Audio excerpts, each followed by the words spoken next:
Could you imagine like a kind of woke Muskism in which a much more tech-friendly, deregulationist kind of successor Democratic leader comes in and does what Trump has been doing with the Silicon Valley sector, but with perhaps more coordination and planning and actually providing the carrot of industrial policy as well as the stick of tariffs? I don't only think that's possible. I think that's probably what the president is going to look like, right? I think we're going to get strong AI abolitionist, left populist backlash, or we are going to get like an abundancist, progressive Muskism.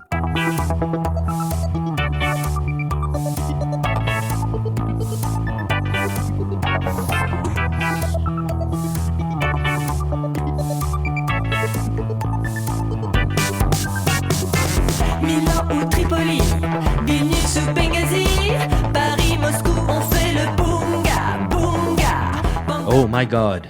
China's got a lot of goals in the world, Ezra, but one of them is not spreading authoritarian Marxism, okay? They're trying to spread Muskism, not Marxism. That's the game they're trying to beat us at. They're trying to beat us at our game, not Karl Marx's game. And we need to understand that and be serious about it. That was New York Times columnist Thomas Friedman to Ezra Klein in April 2025. 2 months after that, Elon Musk announced he was forming a new political party, the America Party, after falling out with Donald Trump, leaving the administration and criticizing Trump's tax and spending plans. But just the following month, in August 2025, Musk shelved the plans to launch the party. It now no longer has its own Wikipedia page, but back when it did, the page helpfully listed the party's ideology as Muskism. Earlier iterations also cited neoliberalism, libertarianism, economic nationalism, and right-wing populism. Now, I think that's all straightforward enough, but does a man whose views have mostly been propounded through a barrage of tweets deserve his own ism? A new book, Muskism, A Guide for the Perplexed, suggests that yes, he does. But instead of treating Elon Musk as an individual, the book suggests that instead we ask, what is Musk a symptom of?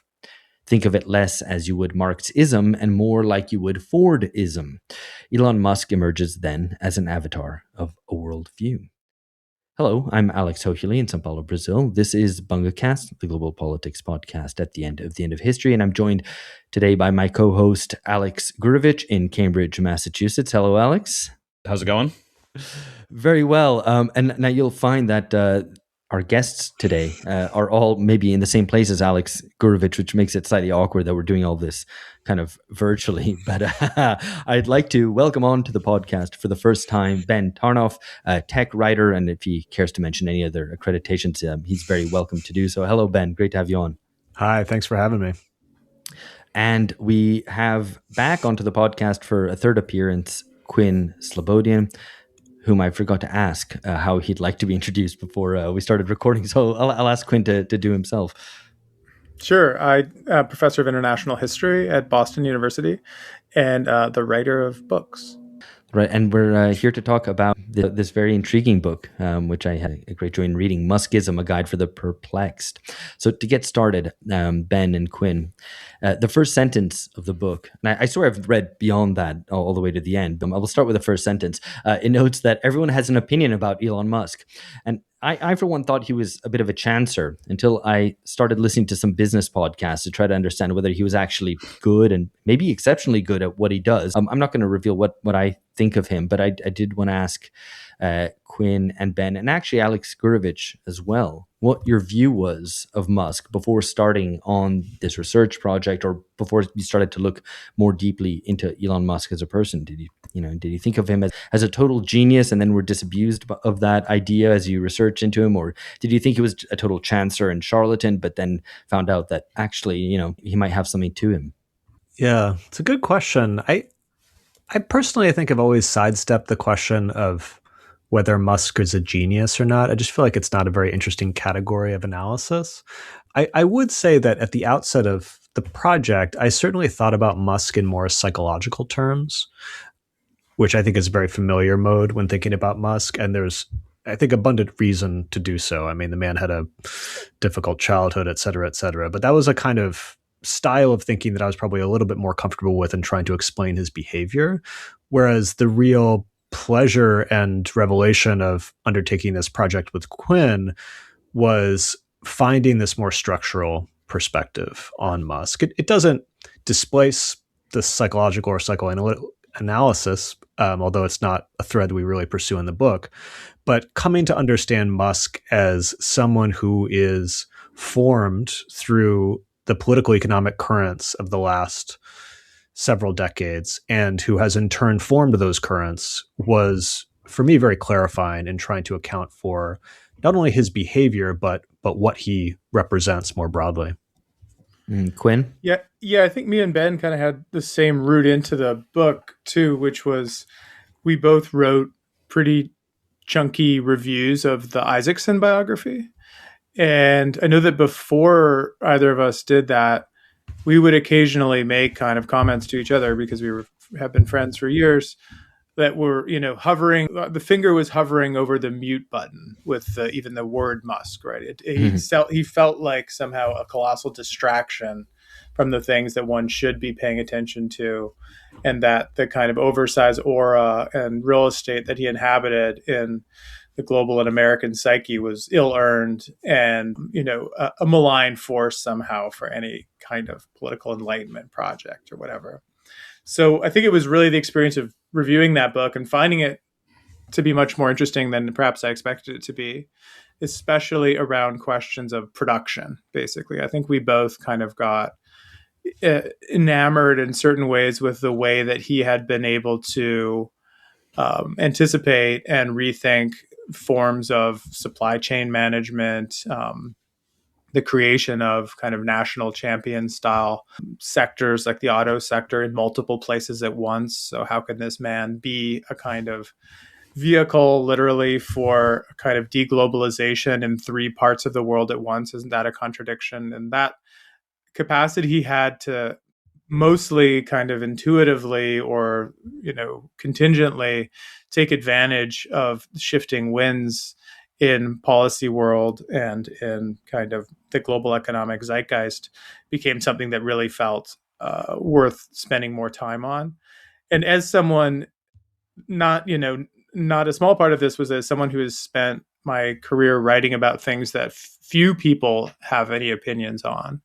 Being able to write about someone who everyone from like my grandmother to the Uber driver would have a knee-jerk take on was just like a far cry from working on like Wilhelm Röpke and like at best Friedrich Hayek, right? I mean, the jump to Musk was I'm sure it was greatly enjoyable not having to read these dusty old tomes and instead just read loads and loads of tweets as a process of research.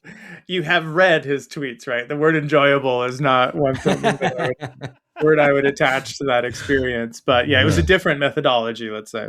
Yeah. Alex, I mean, I do have to ask you as well. What was your opinion of Musk? Maybe even, before he bought Twitter, before we got so much Musk in our lives, wanting to or not?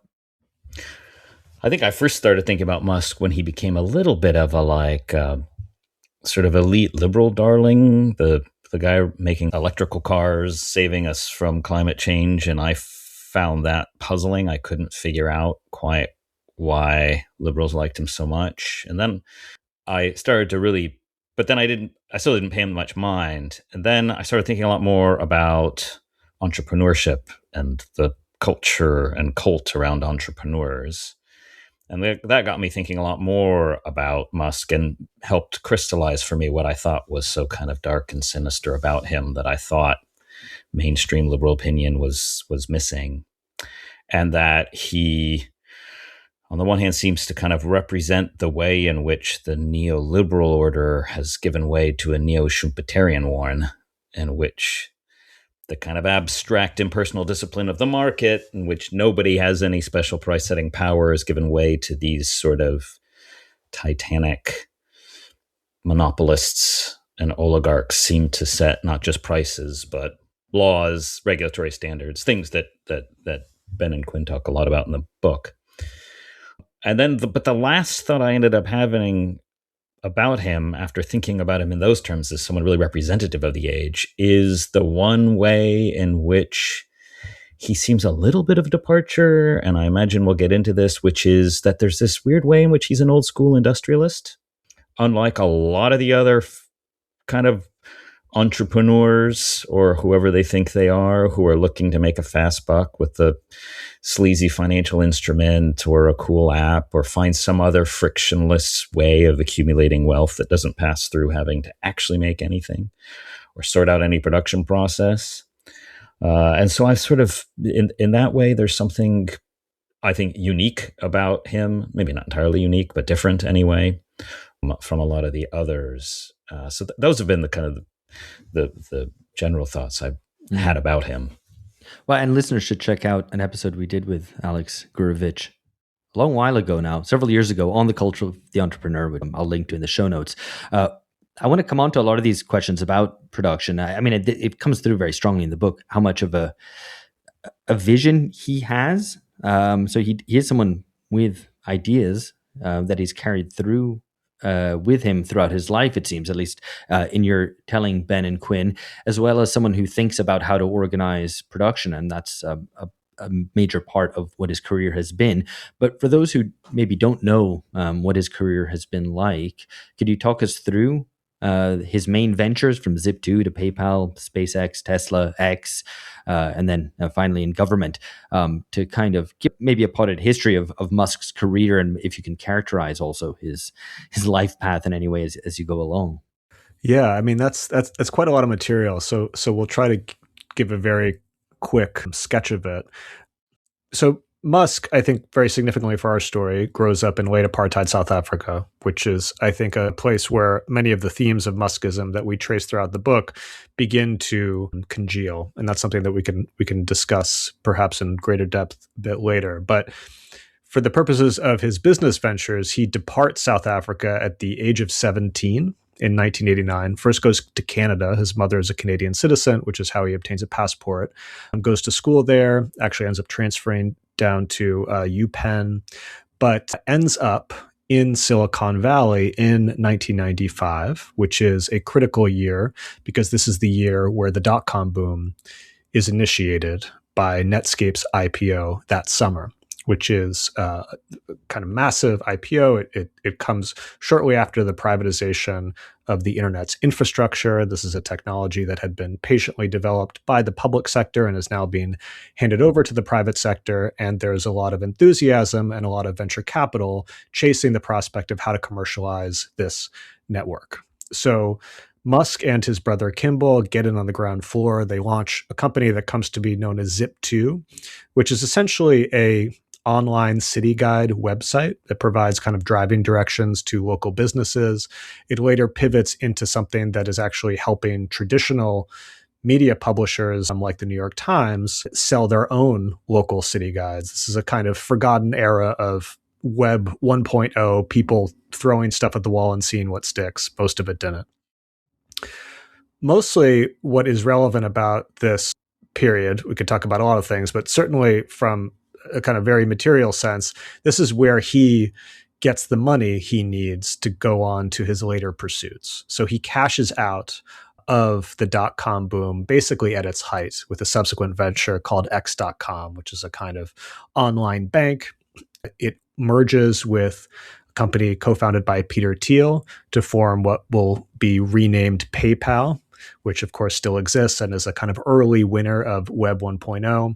PayPal in turn is purchased by eBay. And this is what nets Musk his first real payday, makes him truly properly rich for the first time. And he takes that money in the early 2000s as the dot-com boom is crumbling, comes to Southern California and starts SpaceX in 2002. And this is his pivot from the internet economy to the infrastructure economy. SpaceX, we can discuss that in greater detail, but they essentially become a government contractor, essentially for the Pentagon and later for NASA, specializing in cheaper, disposable, and more rapidly deployable small satellites. But then critically, just a couple years later, in 2004, Musk becomes the single biggest investor and chairman of Tesla, which is not a company that he founded, but a company that he comes to, puts a lot of his money into. And by 2008, he is the CEO of Tesla. And those two companies, I think Tesla and SpaceX, really for much of his career define him as a businessman. Now that kind of sets the stage for something that I'll turn to Quinn on, which is his turn to media, if you like, or perhaps ideology, which is the acquisition and transformation of Twitter and subsequent ventures such as XAI.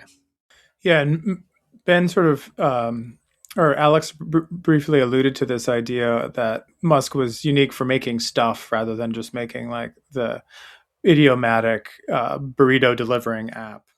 But that was the workhorse of Web 2.0 digital capitalism, right? Was you create an empty platform and allow users to generate content for you, and then you harvest their data and sell it on to advertisers. So that was how the internet made money in the period from 2007 to 2020. So it was odd already that Musk wasn't part of that. He was kind of observing it from the sidelines. And where he gets involved in it, of course, is when he sort of accidentally buys Twitter in 2022, right? He more or less buys it impulsively, and then is compelled by courts to buy it.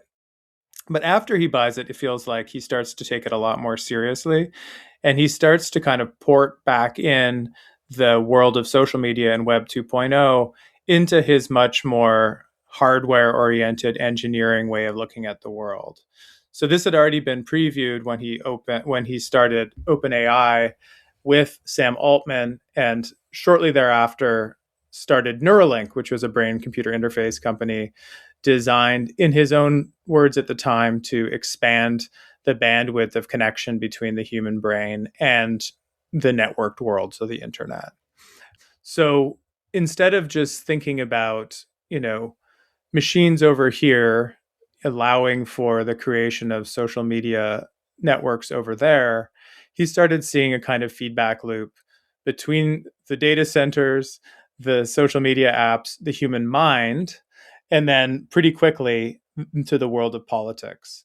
And there, I think the break point that you'd want to point to is December 2022 with the launch of ChatGPT, which showed the capacities of generative AI and large language models in a way that now made the idea of the cloud and the social media platform much more clearly hardware centric.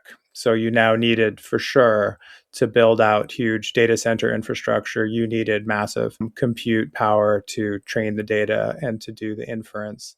So it was a good moment for Musk because it kind of dialectically joined then the interest he had in like the world of machines and hardware, and then the online world of kind of meaning making through social media. And that would more or less bring us up to the present, because the most recent headline for Musk is the merger of X into XAI itself, then into SpaceX, to produce the world's most valuable privately held company at a valuation of $1.25 trillion, with the prospect of an IPO this year for that company, which will dwarf the previous biggest IPO in history, which was Saudi Aramco. So in telling this story of Musk and the progressive founding of these different companies, as a narrative, it sort of has these two features. One is the founding of all of these industrial companies, basically produce things like rockets and cars and solar panels and batteries and boring machines and all these things. But then on the other is the person interested in mind control, who's really dealing with social media and Neuralink and those interests, and who just wants to manipulate what people think of him or what people think generally. And I wonder how you weight these two, which is, and that latter part somehow a little bit more the dominant culture of the internet media age. And so in understanding what Muskism is, how do you think about those two aspects relating? How should we understand this hardcore engineer who develops production processes for building the new kind of physical infrastructure of the future versus the person who's just perfecting the art of mind control?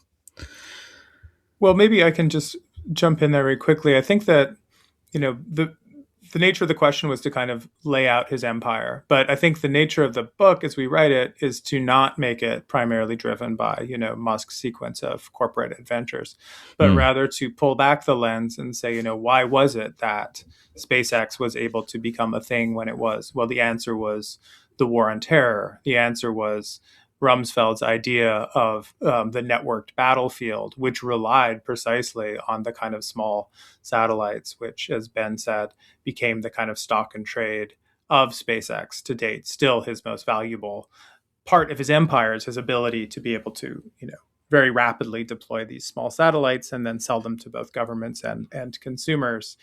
Why was Tesla able to survive and eventually thrive? And because of another moment in the war on terror, when around 2008, the convergence of the global financial crisis and the flailing American occupation in the Middle East led to a real distaste for dependence on foreign oil supplies on the part of both of the major parties in the United States, as well as many consumers. So the idea of electrifying the auto sector was actually a national security measure in 2008. And that's how it was conceived of and sold. And that's how people, felt morally righteous about driving Teslas, not just that they were reducing their carbon footprint, but they were reducing America's entanglement in foreign wars and the chance of American blood being shed for those wars. So I think that's only to sort of indicate that I think our narrative does that scale shift intentionally, because we want to see these people as not Promethean actors shaping the world around them, but more often than not, interesting because of what they show us about a kind of opening that was produced in the political economic moment of the conjuncture and the shift from one profit accumulation model to another.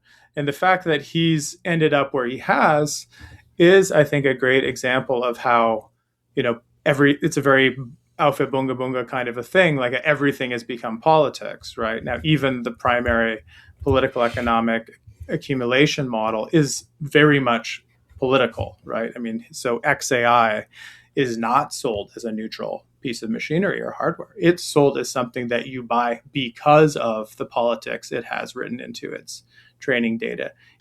In the case of XAI, supposedly against the woke, corrosive progressivism of the competitors.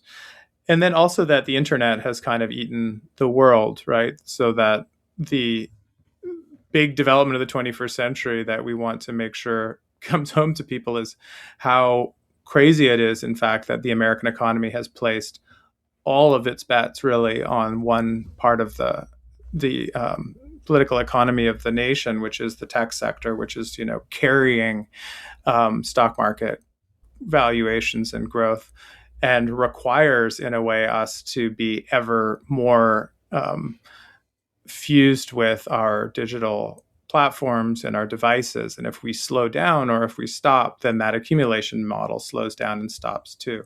So in that sense, there's no contradiction, I think, between Musk as like would-be mind control Svengali and Musk as builder of hard machinery, because the point is now that the machinery of mind control is what America is in the business of creating.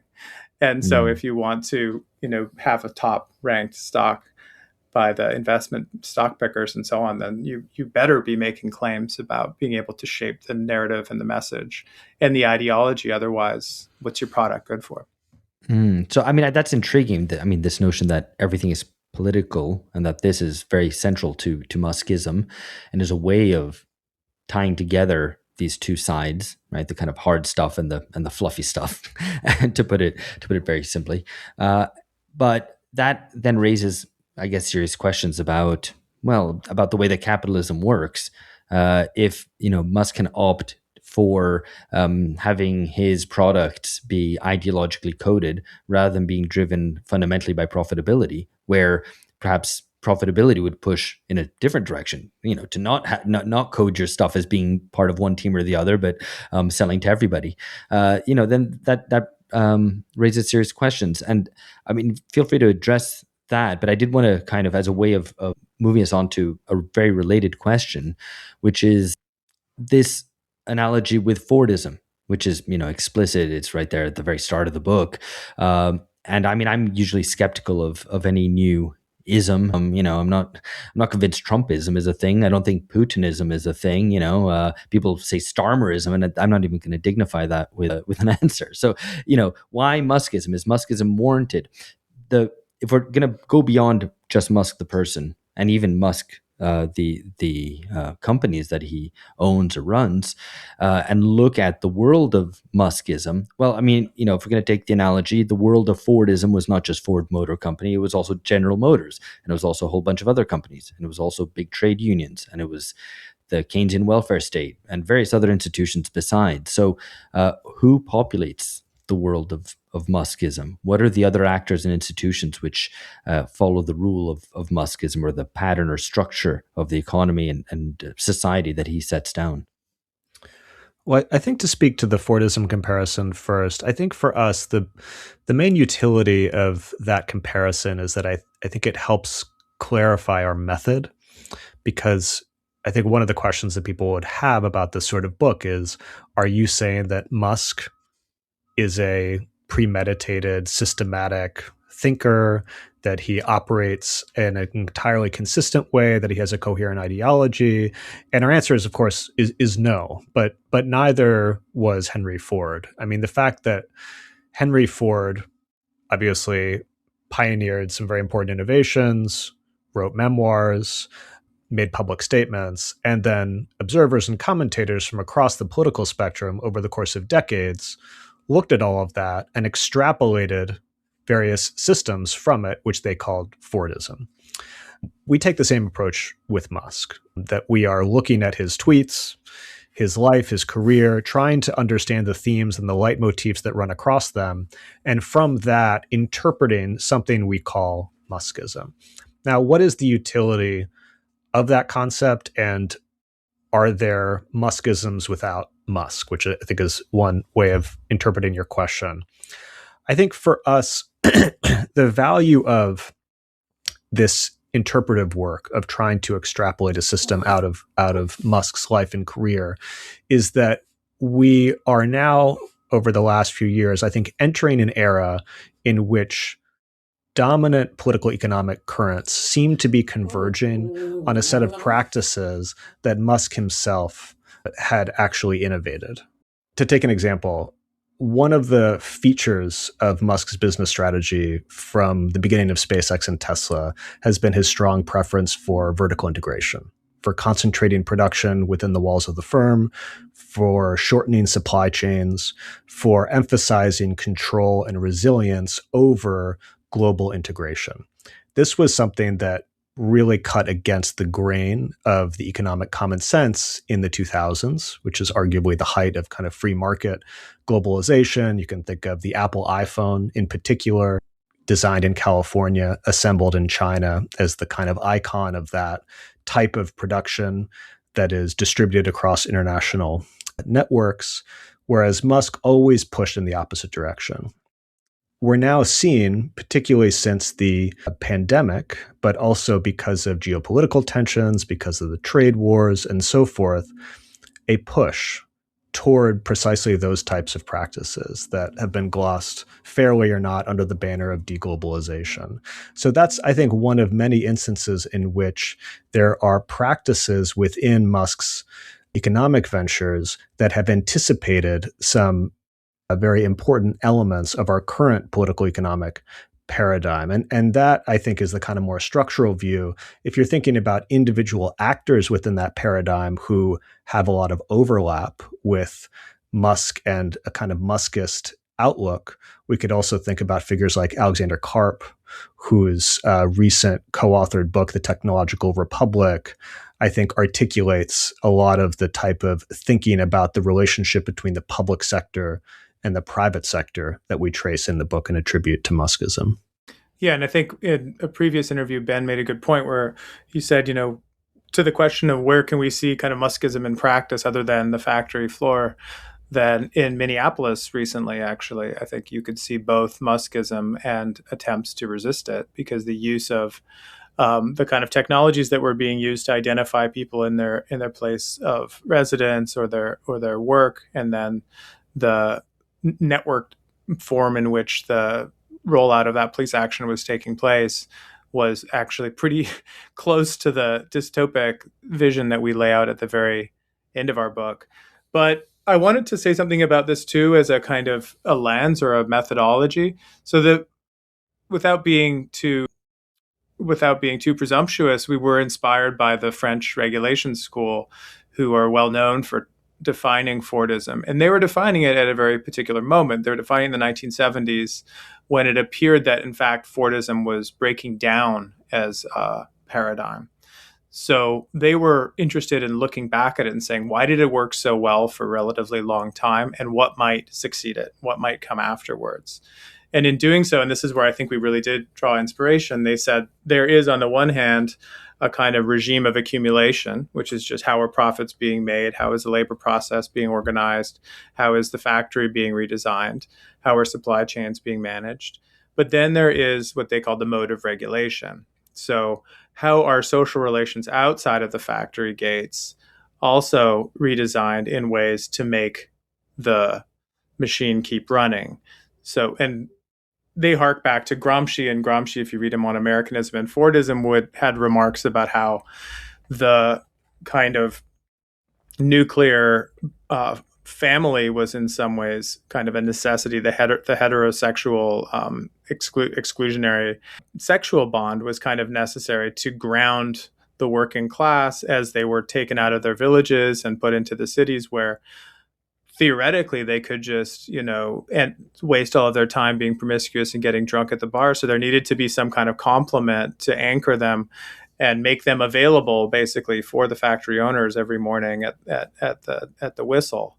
So the social contract of Fordism was quite well defined, right? Labor peace, intergenerational upward mobility, taking a part of the profits, through collective bargaining agreements, certain language of the continuation of a racial and gendered hierarchy that soothed the demands of the people who might otherwise be grumpy about the disruptive effects of capitalism.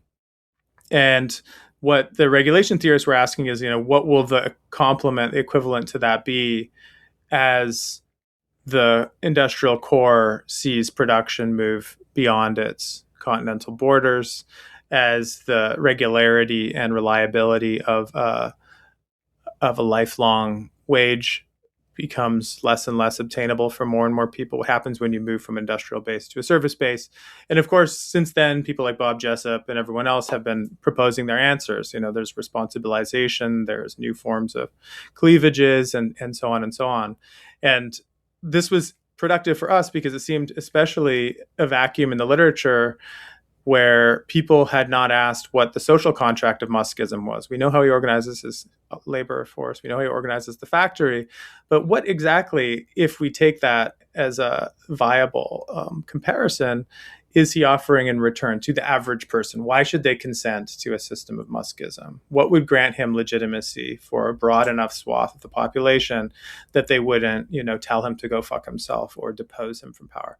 And so that, I think, really is still an open question for us, and it's one that I think we would both say is kind of his Achilles heel. Like, in fact, he doesn't have a very good mode of regulation. He's trying to automate it and mechanize it, and that's going to be very difficult.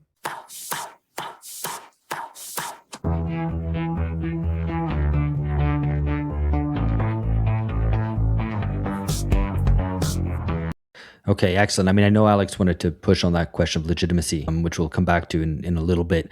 But I have kind of a comment and a question and a half that ensue from what you've said. I mean, the first one is that it strikes me that where Musk has swum against the tide and for example, you've mentioned vertical integration, the idea that he doesn't source his parts from the open market, actually the open global market, but instead tries to bring it all in-house. And he fuses that then with certain post-Fordist forms of management, agile programming, kind of Toyota school thinking on management, and so it's kind of a fusion of the neoliberal and what actually came before. In a way, it puts him in good stead in the contemporary world. I mean, this is the point that you make throughout the book, that actually what Musk has done has left him very well placed to prosper in the deglobalizing world. And in a way, it made me think of because of something I was writing completely different to this, but made me think of, France's maintenance of nuclear power and state-owned railways, which it did throughout the neoliberal period, and comes out the other end of the neoliberal period looking much better off than other countries which didn't do that. Indeed, a similar point is made, I guess, about China. Isabella Weber's book comes to mind on that in that regard as well. So I wonder then how much the organization of production is central to Muskism, and to kind of bring it back into dialogue with Fordism. Fordism's a system of production and consumption broadening out from the nucleus of the factory. Then Muskism seems kind of less and more than this. So the factory and its workers don't seem so central to Muskism in your telling. But on the other hand, Muskism makes claims about the state, about society, about the individual that potentially go well beyond what Fordism ever did. I think the post-humanism being the most significant, certainly as if it rolls out as Musk imagines it might do, or if things go in the way that he's pushing them towards. Yeah, I think the post-human element of Muskism is the one that I would point to here as well, just because I think it's also a place where we can start to see elements that feel genuinely new. I think there's a lot of aspects of Muskism, as you're alluding to, that could be described as fusions, kind of mashups of different paradigms. We use the term lean Fordism to describe this kind of cross-fertilization between an older industrial model organized around vertical integration with a newer industrial model inspired by Japanese innovations of the mid-century, like the Toyota production system. But when it comes to Musk's post-humanism, I think, which is really what the second half of our book is devoted to describing and documenting, I think we start to see what makes Muskism a specifically 21st century paradigm, because what it aspires to at the factory floor, to take that first, is a factory without workers, a so-called dark factory, what Musk has described as an alien dreadnought, where robots are running around the clock and there's not a human to be seen. Now, it's important to note that this is an aspiration, not a reality. In the past, Musk has attempted to automate too much and has had to actually pull back and rip robots out and bring the humans back. So this is a vision, maybe a direction of travel, but is also something that he often encounters friction on the way to realizing. But it's certainly something that he wants to see as a productive process that is purged of humans. And you achieve that with blue-collar work with industrial robots. You achieve that with white-collar work with large language models of the kind that his company XAI is producing. But beyond that, because I think you're right to say that Muskism is, its aspirations are much more than transforming the productive sphere. I think beyond the elimination of human workers from different kinds of work, he does really, in his own life especially, but also as a worldview, really emphasize the synthesis, the integration of man and machine into what he calls cyborgs. This is a term he uses himself all the time: cyborgs, cybernetic collectives.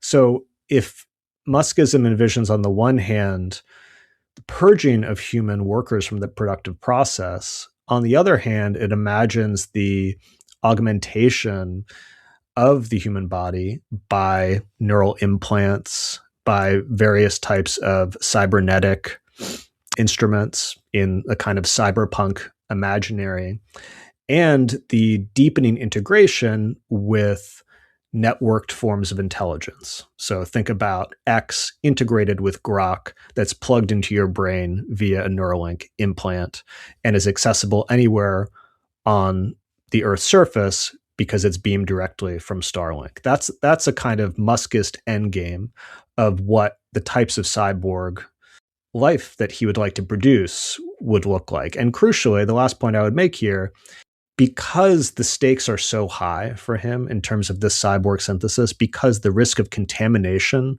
is so great, because as we integrate with the machines, the risk of infection from bad ideas like the woke mind virus is so severe, it's critical that Musk himself controls the interfaces where this integration, where this fusion is taking place, such that the correct kind of cyborgs are created.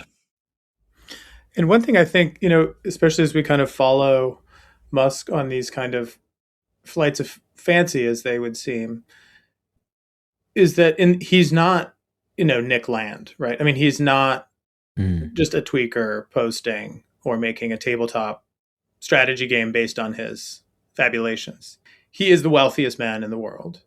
Tesla, which is selling almost no cars across Europe and has been outpaced by BYD on the continent and globally, is up 50% on the year over the last year, their stock, premised on the completely baseless proposition that he's going to make 100 billion humanoid robots within the next decade. There's not even a working prototype, right? There isn't one.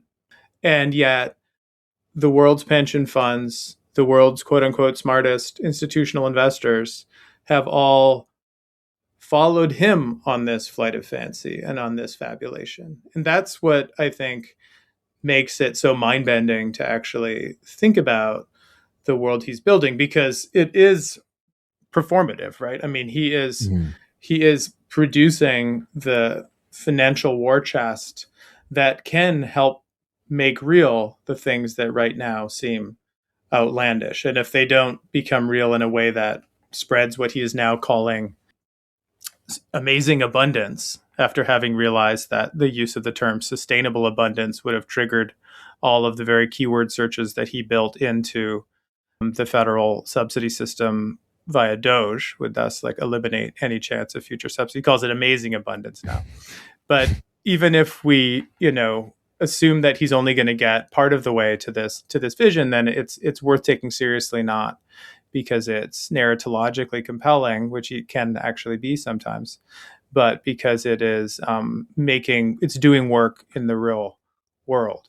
And there, I wanted to actually, to bring it down to earth a little bit, I think the French example is a really interesting one, because I think it's just this week, right, that Macron is now talking about taking over more national control of the nuclear arsenal, very much in the spirit of what we describe in the book as fortress futurism, right? So South Africa, late apartheid South Africa was a modernizing force. They built out their own nuclear program. They built their own nuclear weapons in cooperation with Israel in particular.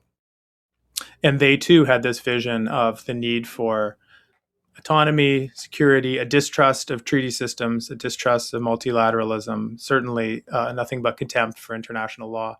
So that, as a kind of one of the models that Musk arguably helped model and promote, is key. But I also think one I wanted to mention is the relationship to the climate crisis.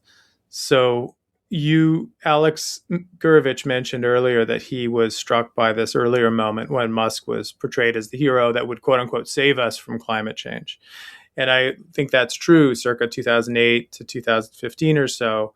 There still was this idea that just a Tesla in every garage and we basically got this thing whipped, right? But since then, especially with the accelerating cycles of erratic weather and mega hurricanes and flooding events and so on, the idea that there's an escape from the climate crisis is not really plausible to anyone.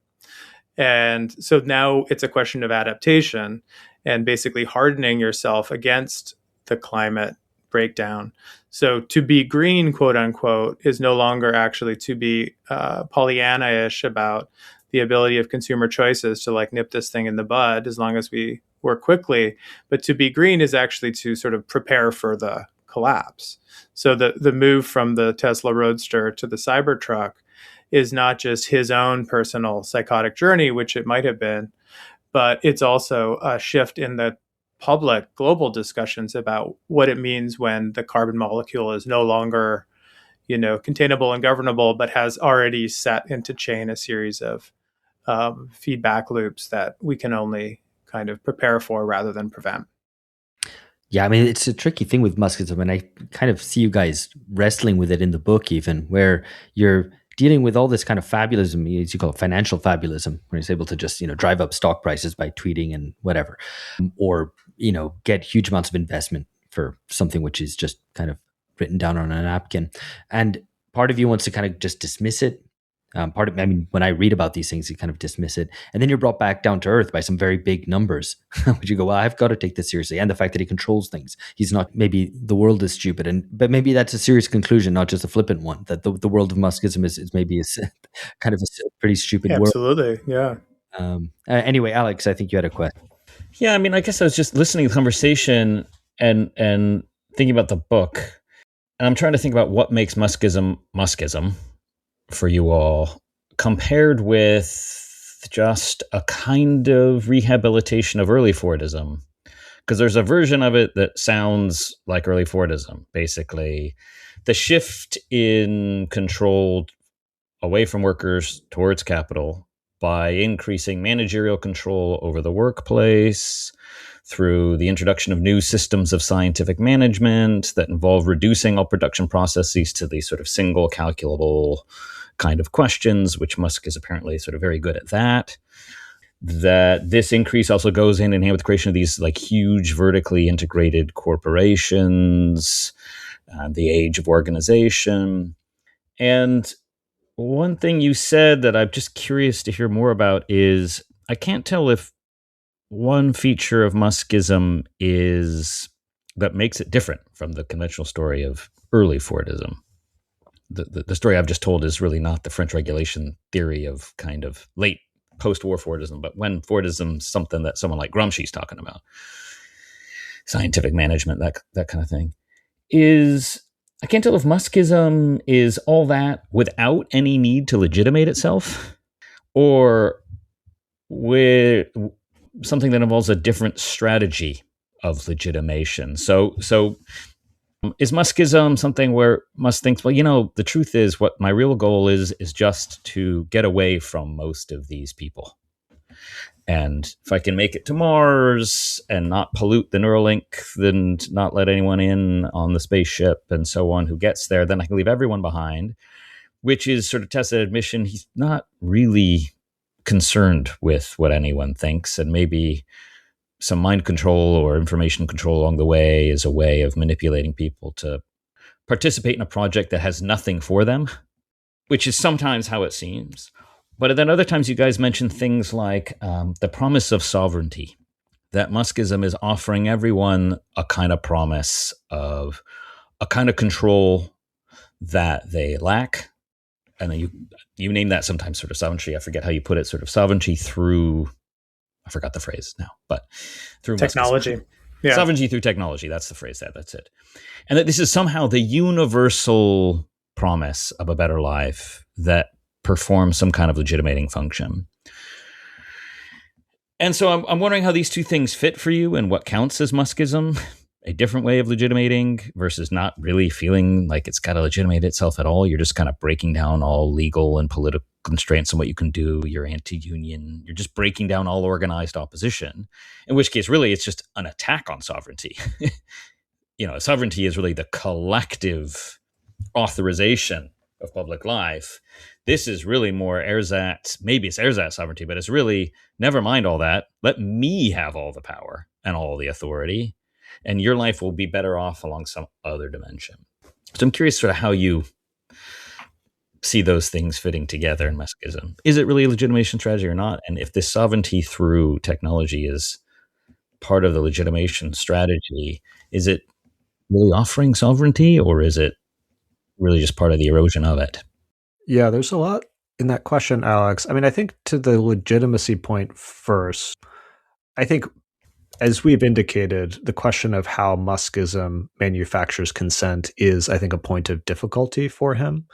But part of the difficulty is inherent in how he conceptualizes what human beings are, right? Or the fact that most human beings are not human for him, which I think also provides a clue to an answer to your next question about what sovereignty is and who it's for, right? Yeah, tell us more about that. So for Musk, and a lot of this is drawn from the language of video games, but also from the work of philosophers like Nick Bostrom, who are very influential in the tech sector. Many humans, perhaps most in Musk's imagination, are so-called NPCs, non-player characters, or Mm. shadow people, or bots, or ghosts, or vampires, that this is not just the kind of subhumans of the racist imagination, although that is also very much part of Musk's repertoire, but something a bit stranger, something that is more digitized, I would say, in its understanding of what human beings are. That these are people who are not just less than human, but they are programmable. They are pieces of software. They are automatons or simulations of a certain kind. And if that is your view, that there are basically a handful of real humans like him and a vast faceless mass of NPCs, then the question of how you secure consent is a bit beside the point, right? Because the way you can do it is by programming those NPCs, giving them different source code. And that's essentially our argument of what he's trying to do with X and Grok and Grokopedia, is to manufacture and distribute the so-called anti-woke mind virus that can inoculate the masses of NPCs from the woke mind virus. So is it a That's legitimacy interesting. strategy? Sort of, from the way he sees it. But in terms of out in the world, it's not a chicken in every pot, right? It doesn't, to the extent that people are actually human beings, it doesn't actually really work. And I think we saw that with Doge, the limits of that. I think that gives us a clue to the answer to your next question, Alex, which is how we understand sovereignty. I think for Musk, sovereignty is not collective. I think that's critical. And it's also not universal. The promise of Muskism is not universal. Muskism is promising self-reliance in an unstable world to particular select individuals and nation states, but in a very selective way, because the specific kind of self-reliance that he's selling is one that will enable zones of prosperity and privilege to fortify themselves against the migrant hordes. So Muskism, as we describe, is committed to a vigorous defensive hierarchy, which is defined along racial lines, specifically membership in a white European West. But that community is garrisoned by superior technology against the subhumans, the non-humans, the NPCs, the shadow people. So, I mean, I guess this is you saying, I mean, it's not one mechanism of legitimation, one form of legitimation or another, but it's kind of a Muskism rules over post-legitimate society. And I guess in that way, it comes back around to Alex's question. It's like, is this not just early Fordism, but without the need for legitimation? I guess I would. Well, I I don't think know. that, I mean, to say something first about how he understands sovereignty. So his understanding of sovereignty, I think, can be seen as kind of downstream of the degradation of our common understanding of sovereignty with the increasing reliance on privately owned tech companies to perform basic state functions. So the tech theorist Frank Pascal has written about the difference between what he calls territorial sovereignty and functional sovereignty. So he says, territorial sovereignty thinks of in still kind of formal legal terms, the way that you're alluding to it, Alex, kind of, the expression of the collective will of a people of a given territory. But in the functional sovereignty he describes, it's really about state capacity. And in the last 25 years, companies like Facebook, X, Starlink, and so on have flexed their muscles more and more over that aspect of functional sovereignty, so that the day-to-day functioning of the bureaucracy in any given European state can't go about its own business without having a series of licenses with software that they're subscribing to as a service that are owned by American tech companies. So are they sovereign if they can't act without continual payments outwards? Arguably, their ability to exercise sovereignty is limited. And Musk sees the world that way too, right? He doesn't understand sovereignty as like a collective deliberative process. He sees it as a service that you can either subscribe to or not have enough money to subscribe to, and if you can, then so it's a very it's the kind of version of sovereignty that makes a political theorist's head explode because it has no relationship to like the rich history of what it means to come to an understanding of oneself as a collective. That's simply, I think, for all of the reasons that Ben was describing, he has the programmer's mindset. Actually, even before Zip2 in California, in Silicon Valley, he was working at a video game company called Rocket Video Games that produced these sort of mixtures between, they were CD-ROM, this is before the internet, and they produced like little live action sequences, sort of cut rate Star Wars looking things, and then it would cut to a first person driving game where you were driving a cargo vessel around the surface of the moon. So that world making approach, which I think is the model upon which he builds his larger understanding of how society works, isn't one in which there is, an agora or a popular assembly. It's one in which there are programmers, and then there are players, and then there are, as Ben said, NPCs. When I was reading your book and preparing for this episode, it was actually kind of nice to turn back to the Iran War for a while, because it felt a little bit more human and real than this Muskism stuff.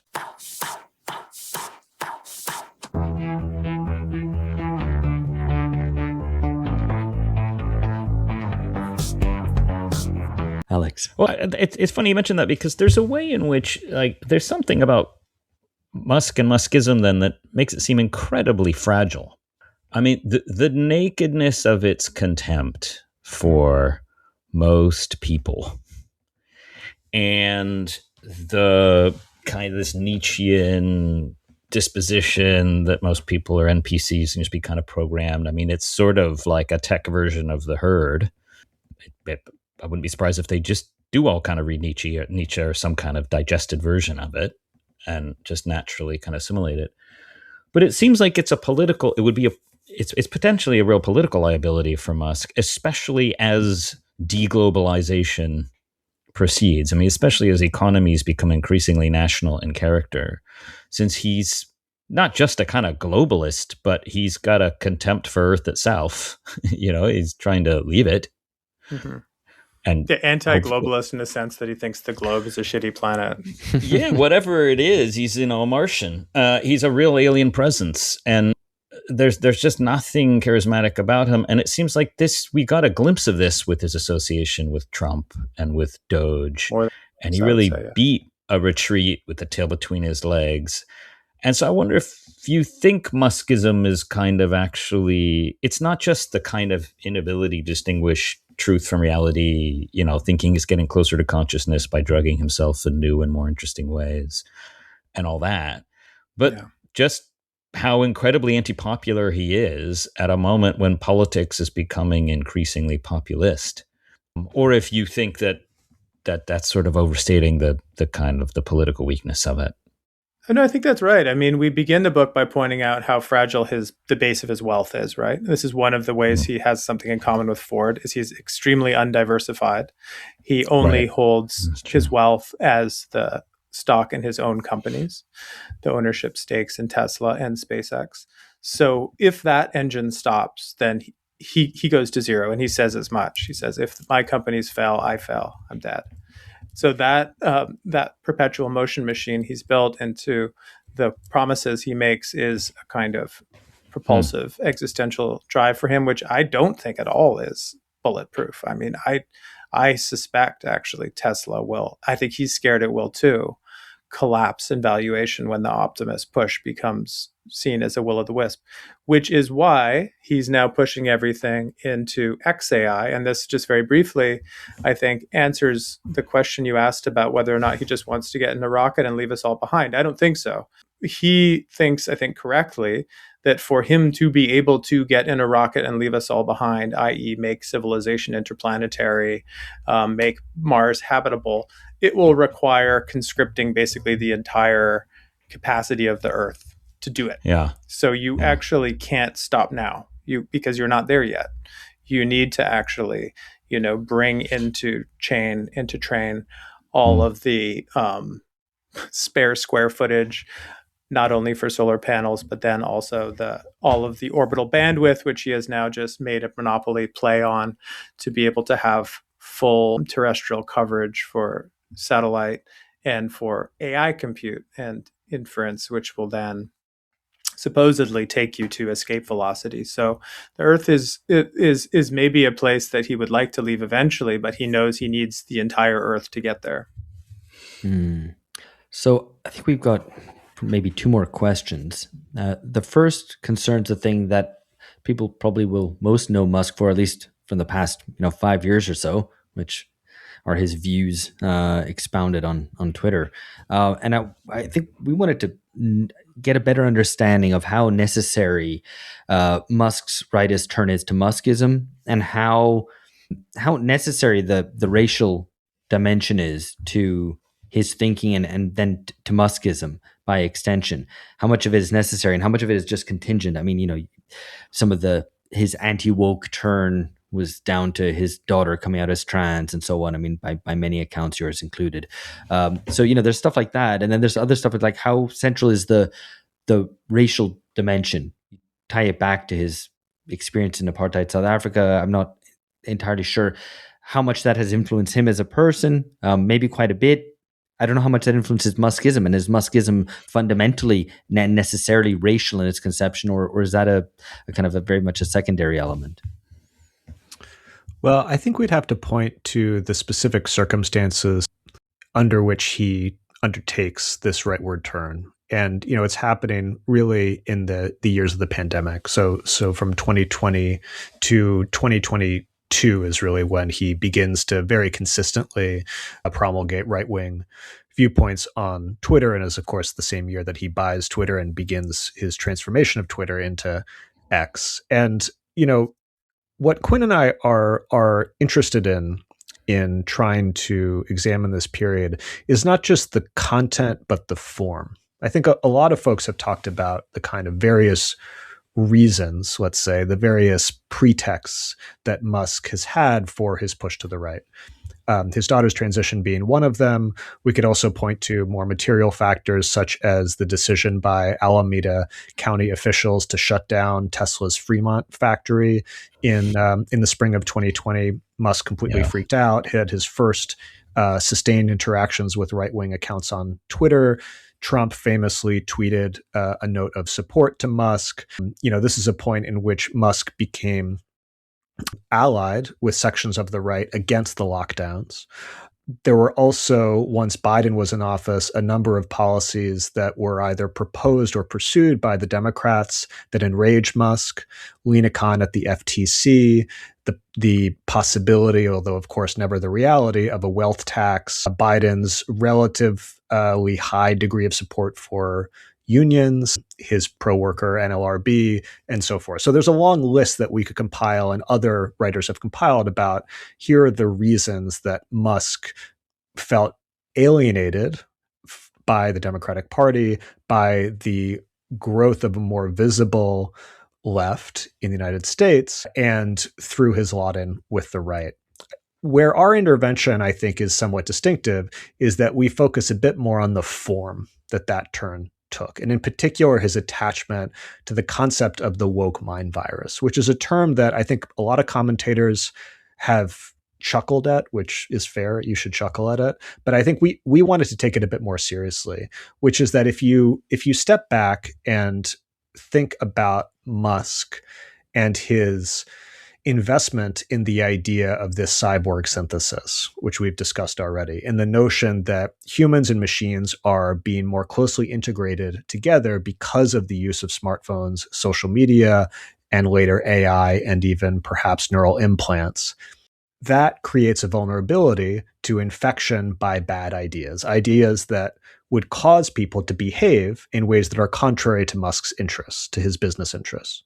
So the woke mind virus, in other words, gives him a way of accounting for why all of these seemingly disparate things, from his daughter's transition to Biden's proposal for a wealth tax to Black Lives Matter uprising in summer of 2020 and so forth, why all of these things that that feel or are hostile to his business interests, how they're connected, that they're connected because they are emanations of an ideological infection that is proliferating through social networks, and that he has to take control of these networks in order to quarantine this infection and distribute an anti-woke mind virus to help combat it.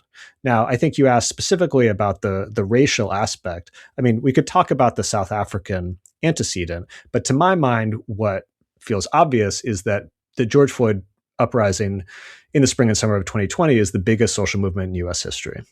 And this is one in which Musk is a very active Twitter user. He's seen this movement proliferate its messaging and even coordinating its actions on Twitter. And he's also seen the rise of labor militancy within his own companies, right? There's a long documented history of racist abuse, specifically at the Fremont Tesla factory, and efforts relatedly to organize those workers. So all of this kind of movement energy is congealing at the same time, and I think it's fair to say that he feels quite threatened by it. Yeah, I mean, we get into the end of the book some what we see as kind of different futures for Muskism, and I think we entertain the idea that there could be a kind of more, a less odious version of Muskism. Because if you take it just as the principle of the things we mentioned, state symbiosis, fortress futurism, even cybernetic collectives being the baseline for the world now, then it starts to look like a kind of general description of what's been called the kind of hard tech turn in Silicon Valley, which doesn't always go as far right as people like Sachs, Andreessen, and Musk have gone, right? Anthropic, the Dario Amodei and the Sam Altman storyline is Muskist in many ways too, and yet would probably not be charged so quickly with that same accusation. And I think it goes back to a question you asked earlier, which was about kind of profitability and profit models. So in matters of digital capitalism, it's always best not to ask, like, can you do something, but can you make something profitable?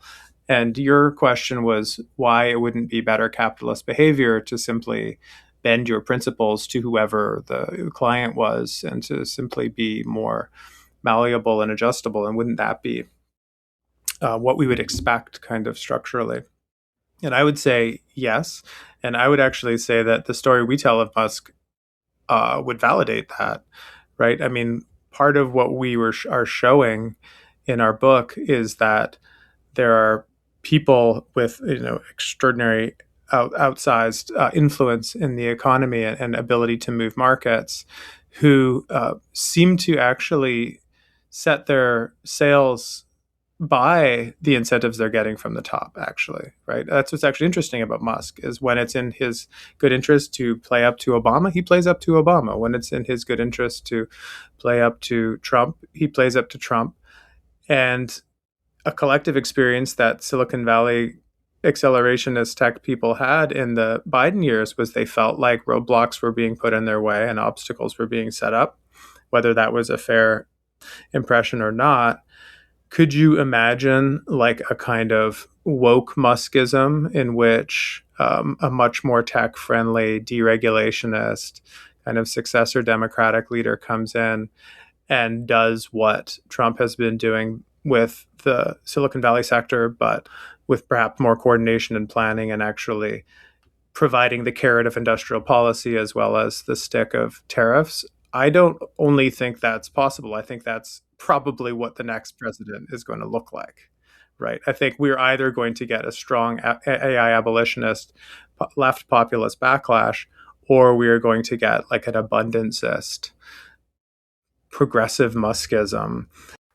So I think actually the interesting way that one can read the second half of our book especially is not just a one-way description of Muskism or the Musk variety of especially reactionary, what we call cyborg conservatism, but as actually a description of the terrain of battle between what he would call the kind of woke AIs against the anti-woke AIs, the Google Geminis, the Open AIs, and anthropics against his much more firmly MAGA aligned version of an integrated tech stack. So it seems to me that if you take that description generally as, state industrial partnerships with a heavy emphasis on digital deliverables, then absolutely we'll have another variety of Muskism that comes next. The political battle will be, what kind of Muskism it will be. No, that's fascinating. And I guess in a nice way, I guess, comes to the final question that I wanted to ask. And I don't know if you have really time for it, but maybe Ben can just take it. Yeah, well, I mean, it was just the kind of a perception that Muskism is fundamentally a sort of futurism, kind of high-tech ideology of modernization more than it is any of the other perhaps more extraneous elements to it. And I wondered how it fares comparatively to other futurisms, and whether the sort of anti-human component is the most central part of Muskism, or the post-human part. And it got me thinking about, even Italian futurism from over 100 years ago, and, the emphasis on speed and the way that can, to a certain extent, overcome thought. Might be already a kind of anti-human component there, and certainly obviously leads into fascism. So I think that the evidence there is fairly clear. But with Muskism, it seems more frightening. The point it puts on a kind of anti-humanism and its conception, this kind of video game conception of society, where it's mainly made up of non-playable characters. Yeah, the comparison to Italian futurism is very interesting. And of course, the original futurists turned out to be fascists, but then they had a wide influence among folks in Russia who became Bolshevik. So a lot of those same ideas can be kind of picked up in a left-wing or right-wing valence. I would say, to me, a kind of obvious point of contrast between them is that, the Italian and the Russian futurists are operating at the kind of classical high point of mass politics. The figure of the crowd is very important for the futurists. And they're living through an era of mass parties of both the left and the right, of kind of Mussolini stealing a lot of ideas from the labor movement, like the mass rally and the mass party and so forth. Whereas, here in the 2020s, of course, it's no great revelation to say that we're not living in an era of mass parties and mass politics. But I think Muskism really takes account of that fact. It really doesn't think of the mass in the same way, not only because it imagines that so many members of that mass, in fact, don't even exist, are not human, are programmed pieces of software, but that kind of idea of collectivity feels extremely antiquated, because even if they weren't NPCs, it's on the contrary a very kind of atomized view. It's really the matrix instead of the mass, if you like. And I think that feels quite distinct. That's definitely, I think, the way he wants to see things. But again, I guess there's a way one could read the second half of our book kind of against the grain by pointing out that he's actually freaked out about the return of the mass and the collective, right? I think that one of the interesting things for me anyway, as a historian of doing such recent history, was it forced me to kind of historicize my own memories.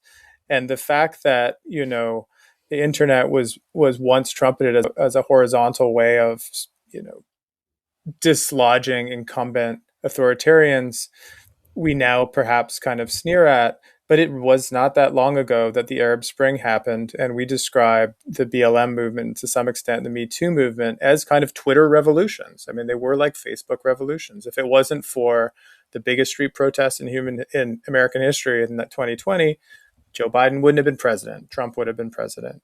So the way to look at Muskism, I think, is properly kind of a reactive effort to contain the potential for undesirable associations between people, both embodied and then also mediated through technology, right? Both me and Ben had the feeling of rereading Donna Haraway's Cyborg Manifesto and folding that into the text and seeing like, oh, this is what he's afraid of, like what she's prescribing and what she's describing, which is that our blending with machines and technology is upending gender binaries. It's upending our idea of who is in and who is out.